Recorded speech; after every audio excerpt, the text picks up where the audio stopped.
इतिहास की किताब में स्कूल में क्या पढ़ा है आप जानते हैं? आपने भी पढ़ा होगा। अंग्रेजों की नीति थी फूट डालो राज करो। दूसरा गलत बात कर रहे हैं। पहले आप ये बताइए, आप फकीरी लाइन हैं तो आप दुनिया में क्यों पड़े हुए हैं? आप पहाड़ों में जाके तपस्या क्यों नहीं कर रहे? फकीर को चाहिए क्या? तुम जो ये द्वेष फैला रहे हो, ये जो राजनीति गंदी कर रहे हो, इस देश का बेड़ा गर्क करने पर तुलोगे। ऐसे लोगों को कंडम किया जाना चाहिए जो देश के अंदर जाति और मजहब के आधार पर भावनाएं भड़का करके समाज को बांट रहे हैं और देश को कमजोर कर रहे हैं। आप अभी कह रहे हैं जो संप्रदाय के लोगों ने जेल भेजना चाहिए, तो सबसे पहले आपको जाना चाहिए।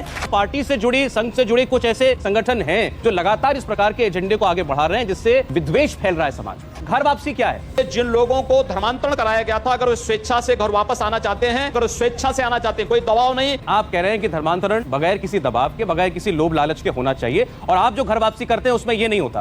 आप गलत बोल रहे हैं। देखिए, तुम्हें राशन कार्ड और आधार कार्ड मिलेंगे, ये प्रलोभन नहीं है। हर महीने 50 लाख रुपए का खर्च है 1000 परिवारों का धर्म परिवर्तन कराने का। इतना पैसा लग रहा है और आप कह रहे हैं स्वेच्छा से घर वापसी हो रही है। 40 बच्चे नहीं, 4 बच्चे पैदा करो। औरत के नाम पे धब्बा है ये बात। एक महिला से कहना कि 4 बच्चे पैदा करो, 40 बच्चे पैदा करो, औरत मशीन नहीं है ना बच्चा पैदा करने की। जो बातें आप कर रहे हैं, क्या राम जी ने ऐसा करा है जैसा आप कर रहे हैं? अरे राम जी के आदर्शों पे चल रहे हैं। आपसे ज्यादा प्यार मैं राम जी से करता हूँ, लेकिन इसका मतलब ये नहीं।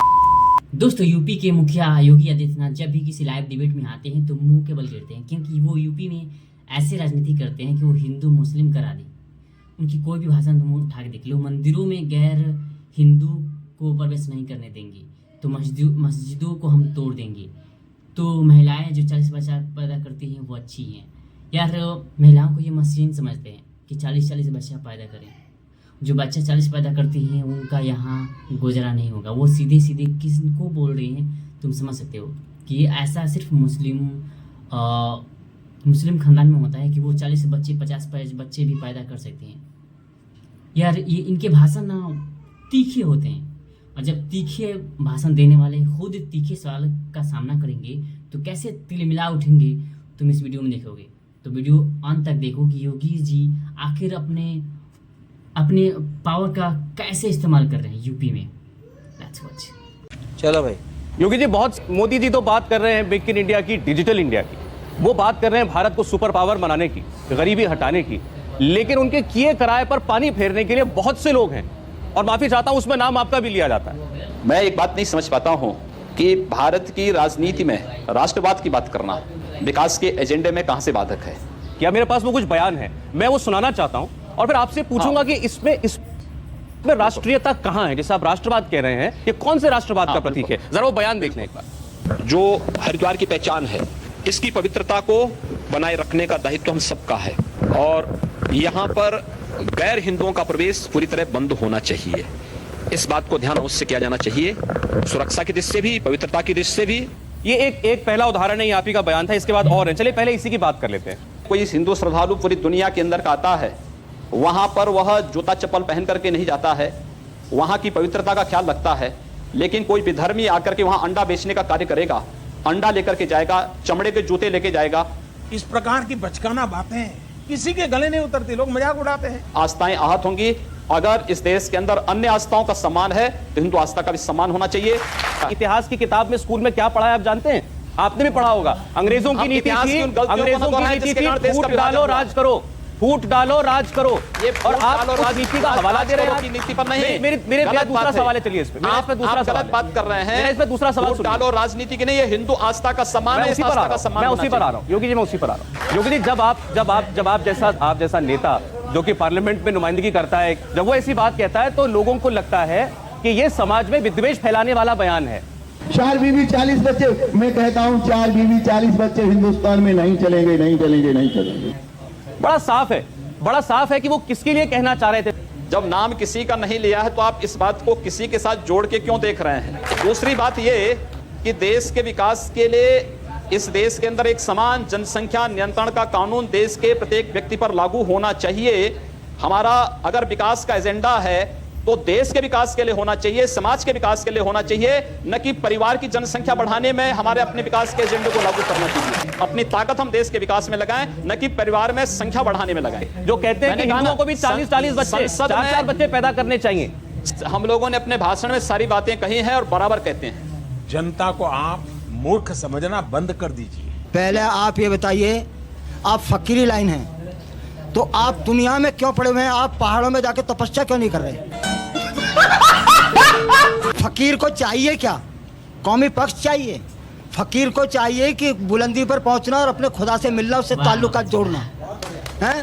तुम जो ये द्वेष फैला रहे हो, ये जो राजनीति गंदी कर रहे हो, इस देश का बेड़ा गर्क करने पर तुलोगे। इस सज्जन को क्या तकलीफ है भाई? क्या तकलीफ है इनको? नहीं, अभी मेरे 2-3 सवाल होंगे। एक जवाब ले लीजिए, जवाब ले लीजिए। मुझे लगता है इनको भारत के सन्यास का मतलब ही नहीं पता है अभी तक। इस देश के अंदर ऋषि परंपरा राष्ट्रीयता के लिए समर्पित रही है और हम भी भारत की राष्ट्रीयता को समर्पित होकर के राजनीति को एक मंच बना करके कार्य कर रहे हैं, जहां पर भारतीय राष्ट्रीयता का गला दबाने का कार्य हो रहा है। उन गला दबाने वालों को दरकिनार करने के लिए उस मंच के रूप में हम लोगों ने इस राजनीति को स्वीकार किया है। कि जिस तरीके से मोदी सरकार में सलमान खान जैसे व्यक्ति ने एक व्यक्ति को, गरीब व्यक्ति को कुचल दिया शराब पीकर, तो उसको बेल मिल जाती है। लेकिन इस पर मोदी सरकार का बस नहीं है, क्योंकि भारत की न्यायपालिका स्वतंत्र है। मेरा नाम डॉक्टर अहमद खान है। आदित्य जी, आप वैसे तो बहुत भोले हो और बहुत चेहरा भी आपका ऐसा लगता है कि वाकई बहुत मासूम हो। ये झूठ है, झूठ है, झूठ है। लेकिन आप जब भी बात करते हो, आप करते हो कश्मीर की बात करते हो, आप करते हो पाकिस्तान से हम मुसलमानों की बात करते हो कि बाहर भेजो। नहीं, आपका अगर ये एजेंडा में है कि मुसलमान इस देश से चले जाए, तो बताओ कहाँ जाए भेजो, उन्हें कहाँ भेजना है? अगर आपका यही है भाई, आप तो योगी हो, आप तो कम से कम उनको आशीर्वाद दो। सारे देश के लिए सब फूल है आपके बराबर, आपके लिए। मैंने ये तो नहीं कहा कि मुसलमानों को पाकिस्तान भेज दीजिए। मैंने ये कहा भारत के प्रत्येक नागरिक को सुरक्षा प्रदान करना सरकार की जिम्मेदारी है और भारत की मोदी सरकार इस कार्य का निर्वहन कर रही है। लेकिन आपसे मैं पूछना चाहता हूं, कश्मीर में हिंदुओं के साथ जो कुछ हुआ, क्या निंदा किया? क्या अपने जुमे की नमाज में इन बातों को आप लोगों ने कभी खंडन क्या कि कश्मीर के हिंदुओं पर जो अत्याचार हुआ है उसका निंदा करते हैं? मेरी आपत्ति है, आपने भी कहा, मेरी आपत्ति है। अभी आपने कहा आप लोगों ने इससे क्या तात्पर्य है? क्यों नहीं खंडन किया इन्होंने? नहीं, इससे क्या तात्पर्य है? इन सबसे जो ये प्रश्न पूछ रहे हैं, इन सबसे मेरा तात्पर्य है कि इन लोगों ने आखिर इस बात का खंडन कभी क्यों नहीं किया कि कश्मीर में जो कुछ हिंदुओं के साथ हुआ वो गलत हुआ है? खंडन करें ये लोग भी उसका। ऐसे लोगों को कंडम किया जाना चाहिए जो देश के अंदर जाति और मजहब के आधार पर भावनाएं भड़का करके समाज को बांट रहे हैं और देश को कमजोर कर रहे हैं। सर, मैं आपसे सिर्फ ये पूछना चाहता हूँ, आपकी सरकार जो आई थी वो पाकिस्तान का एक मारे, अगर उसने हमारा इंडिया का एक मारा, हम उनके 100 मारेंगे। जिस दिन से सरकार बनी है उस दिन से कश्मीर में डेली पंगे हो रहे हैं। चीन हमें डांट रहा है, क्या ना श्रीलंका हमें डांट रहा है। दूसरी बात, पहलू जो हमारे सवाल का ये है कि आप अभी कह रहे हैं जो संप्रदाय के लोगों ने जेल भेजना चाहिए, तो सबसे पहले आपको जाना चाहिए। आज सीमा पर पाकिस्तान गोलीबारी करता है तो उसका जवाब मोर्टारों से भारत की सेना करती है और पाकिस्तान दुनिया के अंदर चिल्लाता भागता फिरता है। ये भारत की मजबूत विदेश नीति को प्रदर्शित करता है और भारत की सुरक्षा को प्रदर्शित करता है। आज चीन भारत की सीमा में घुसने का दुस्साहस नहीं करता है। भारत ने किया है, दुनिया के अंदर एक मिसाल प्रस्तुत किया है। क्या इससे पहले कभी हुआ है? आप लोगों को धन्यवाद करना चाहिए मोदी जी का और कम से कम नतमस्तक होना चाहिए उनके चरणों में कि कम से कम देश के प्रत्येक नागरिक को सुरक्षा की व्यवस्था उन्होंने की है, प्रत्येक नागरिक का सम्मान उन्होंने दिलाया है। दूसरा ये कि भारत के अंदर हिंदू अगर नस्ली भेदभाव में विश्वास करता, मजहब के आधार पर या धर्म के आधार पर बांटने में विश्वास करता, तो 1947 में ही आर पार हो गया होता। हिंदू से बड़ा सहिष्णु कोई नहीं। और हिंदुस्तान में अगर सेकुलरिज्म जिंदा है तो इसलिए क्योंकि हिंदू बाहुल्य भारत है, बहुसंख्यक यहाँ का हिंदू है, इसलिए है। पार्टी से जुड़ी, संघ से जुड़ी कुछ ऐसे संगठन हैं जो लगातार इस प्रकार के एजेंडे को आगे बढ़ा रहे हैं जिससे विद्वेष फैल रहा है समाज में कि भारत के अंदर अल्पसंख्यक और बहुसंख्यक के आधार पर हमने नहीं बांटा है। ये किसने बांटा है? इस देश के अंदर आखिर अत्याचार और शोषण कहां से प्रारंभ होता है यह भी तय होना चाहिए और इस पर निष्पक्ष चर्चा इस पे होनी चाहिए। आखिर इस देश के अंदर हिंदू बहुसंख्यक है लेकिन निकाला जाता है भारत के अंदर, खाना बदोश की जिंदगी वो जीने के लिए मजबूर होता है। दुनिया के अंदर आश्चर्य होता है इस बात को लेकर के। घर वापसी क्या है? जोर जबरदस्ती से जिन लोगों को धर्मांतरण कराया गया था, अगर वो स्वेच्छा से घर वापस आना चाहते हैं, या घर वापसी है धर्मांतरण नहीं, अगर स्वेच्छा से आना चाहते हैं, कोई दबाव नहीं, कोई लोभ लालच नहीं, लेकिन धर्मांतरण में छल है, छद्म है, धोखा है। आप क्रोनोलॉजी समझ लीजिए। अच्छा, आप कह रहे हैं कि धर्मांतरण बगैर किसी दबाव के, बगैर किसी लोभ लालच के होना चाहिए और आप जो घर वापसी करते हैं उसमें यह नहीं होता। आगरा में 300 लोगों का धर्म परिवर्तन कराने का प्रयत्न हुआ। आप गलत बोल रहे हैं। देखिए, आगरा में कोई भी किसी प्रकार का कोई धर्मांतरण ना हम लोगों के संगठन ने किया था, ना हम लोगों की किसी संस्था का उसमें कोई योगदान था। जी, अब आप बड़ी आसानी से बच के निकलना चाह रहे हैं। मामला समाप्त आसानी से नहीं। आगरा के 300 लोग थे, जो कि नमाजी टोपी बांधे हुए वहां पर बैठे हुए थे और हवन हो रहा था, टीका लगा हुआ था, उसके बाद ये कहा गया कि इनका धर्म परिवर्तन कराया जा रहा था और ये स्वेच्छा से कराया जा रहा था। अगले दिन वो क्या बयान देते हैं? धर्म परिवर्तन नहीं, वो घर वापसी चाहते थे। घर वापसी, वे घर वापसी चाहते थे। उन्होंने उसको घर वापसी कहते हैं, लोग धर्म परिवर्तन कहते हैं। उन्होंने स्वयं मंदिर भी बनाया वहां पे। उन्होंने अगले दिन ये कहा कि हमें तो ये कहा गया था कि तुम्हें राशन कार्ड और आधार कार्ड मिलेंगे। ये प्रलोभन नहीं है। हर महीने 50 लाख रुपए का खर्च है 1000 परिवारों का धर्म परिवर्तन कराने का। 8 से 10 लाख रुपए तो सिर्फ पेट्रोल डीजल पर सिर्फ पश्चिमी उत्तर प्रदेश में खर्च करते हैं हर महीने। इतना पैसा लग रहा है और आप कह रहे हैं स्वेच्छा से घर वापसी हो रही है। लोभ लालच में नहीं ना, और हर वक्तव्य का खंडन नहीं किया जाता है। मैं आपसे एक चंद सवाल पूछना चाहता हूं। न मस्जिद की बात कर, न शिवालों की बात कर, लोग हैं भूखे तो निवालों की बात कर। मुझे आप बताइए कि धर्म इस निजी मामले को क्यों उठाकर सियासत करते हैं और इस सियासत में आपको मुंह की खानी पड़ी है यूपी में। हर सीटें जीते हैं। सुनिए, वो मैं आपको कुछ जानकारी नहीं है। मैं आपसे पूछना चाहूंगी कि 40 बच्चे नहीं 4 बच्चे पैदा करो, औरत के नाम पे धब्बा है ये बात। मुझे लगता है कि आपको भारत की संत परंपरा और ऋषि परंपरा की जानकारी नहीं है, और उसके बारे में पहले जानकारी ले लीजिए और तब जाके वक्तव्य देती तो अच्छा रहता। जी ठीक है।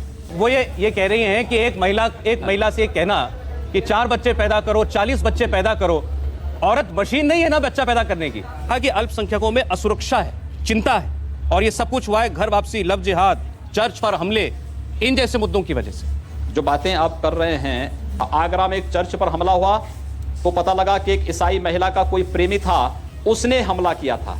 अब उसके लिए आप हिंदू समाज को और सरकार को दोषी ठहराएं तो मुझे लगता है कि स्वयं आप विकास के एजेंडे से स्वयं हट रहे हैं और आम जनता का ध्यान विकास के एजेंडे से भटका रहे हैं। चलिए ठीक। मैं आपसे एक प्रश्न पूछना चाहता हूं, क्या राम जी ने ऐसा करा है जैसा आप कर रहे हैं?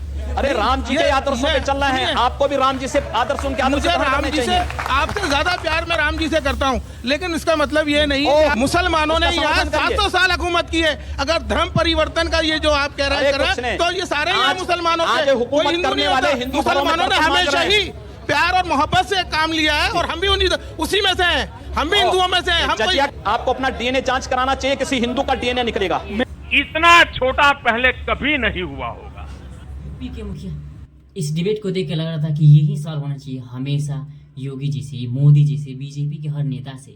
जिसे सवाल भाइयों ने कुछ किया, वो सवाल इतने चटपटी थे कि मिर्ची लगी योगी जी को, वो तिलमिला उठे। उनके तिलमिलाहट देखकर मुझे सुकून मिला, क्योंकि उनके भाषण इतने आग बबूले होते हैं। तुम एक इसी वीडियो का एग्जांपल ले लो। बोलते हैं कि मंदिरों में जो गैर हिंदू होते हैं उनको अलाउ नहीं करेंगे, यानी कि जो चमड़े के जूते पहनते हैं, अंडे बेचते हैं, वो हमारे देश में ना हिंदू मुस्लिम कराना चाहते हैं, वो हमारी आस्था को अपवित्र करना चाहते हैं।